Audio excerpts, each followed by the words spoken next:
అదే RTV app వార్తల్ని క్షణాల్లో చదివే అవకాశం ఉంటుంది. ఒక న్యూస్ పేపర్, ఒక టెలివిజన్ ఛానల్ మీ చేతుల్లో ఎప్పుడూ ఉంటాయి. ఇది ఒక గొప్ప కార్యక్రమం. ఫిజికల్లీ హ్యాండిక్యాప్డ్ వారికి క్రికెట్ టోర్నమెంట్ జరపడం అనేది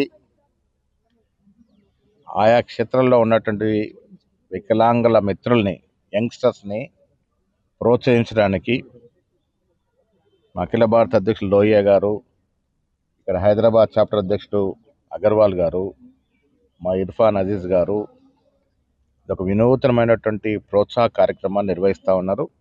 ఫిజికల్ హ్యాండిక్యాప్డ్ వారికి క్రికెట్ టోర్నమెంట్ యావత్ భారతదేశం నుండి 3 ఇంపార్టెంట్ టీమ్స్ ఇక్కడ వచ్చి పార్టిసిపేట్ చేస్తూ ఉన్నారు. ఆశ్చర్యం ఏంటంటే మామూలు క్రికెటర్స్ ఏ రకంగా ఆడుతూ ఉన్నారో అదే మాదిరిగా వీళ్ళకొక వంక ఉంది అని కూడా తెలియకుండా అదే రీతిలో క్రికెట్ ఆడుతూ ఉన్నారు. చాలా ఆశ్చర్యం గురేసింది. ఇలాంటి వారిని ప్రోత్సహించాల్సిన అవసరం ఉన్నది.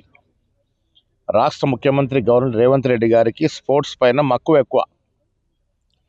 ఉప్పల్ స్టేడియం లాంటి మరొక పెద్ద స్టేడియము, గొప్ప స్టేడియము 4వ సిటీలో, 4th సిటీలో కట్టడానికి వారు ముందుకొచ్చినారు.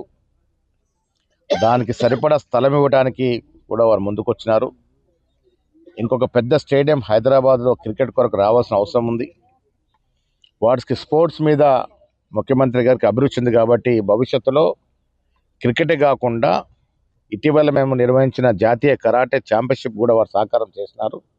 అన్ని రకాల క్రీడల్ని ప్రోత్సహించాలని, తద్వారా తెలంగాణ రాష్ట్రం ఒక క్రీడా హబ్గా రేపు వచ్చే ఒలింపిక్స్ నాటికి హైదరాబాద్ క్రీడాకారులు ఒలింపిక్స్లో మెడల్ సాధించే విధంగా ప్రయత్నం ఉండాలని ముఖ్యమంత్రి గారు కోరుకుంటా ఉన్నారు. ఆ దశగా మన ప్రయత్నం ఉంటుంది. స్పోర్ట్స్కి అన్ని రంగాల సహకారం ఉంటుంది. ముఖ్యంగా ఇలాంటి డిజేబుల్డ్ వారికి నిర్వహించే స్పోర్ట్స్ కార్యక్రమాలన్నిటి కూడా ప్రభుత్వం సహకారం ఇస్తుంది. తెలుగులో న్యూస్ కి ఫాస్టెస్ట్ యాప్ ఇప్పుడు టోటలీ న్యూ అవతార్లో జస్ట్ 5 seconds లో కంప్లీట్ న్యూస్. సోషల్ మీడియాలో ట్రెండ్స్ కి one stop solution. Live TV app voice search option తో ఇప్పుడే డౌన్లోడ్ చేయండి లేదా అప్డేట్ అయిపోండి.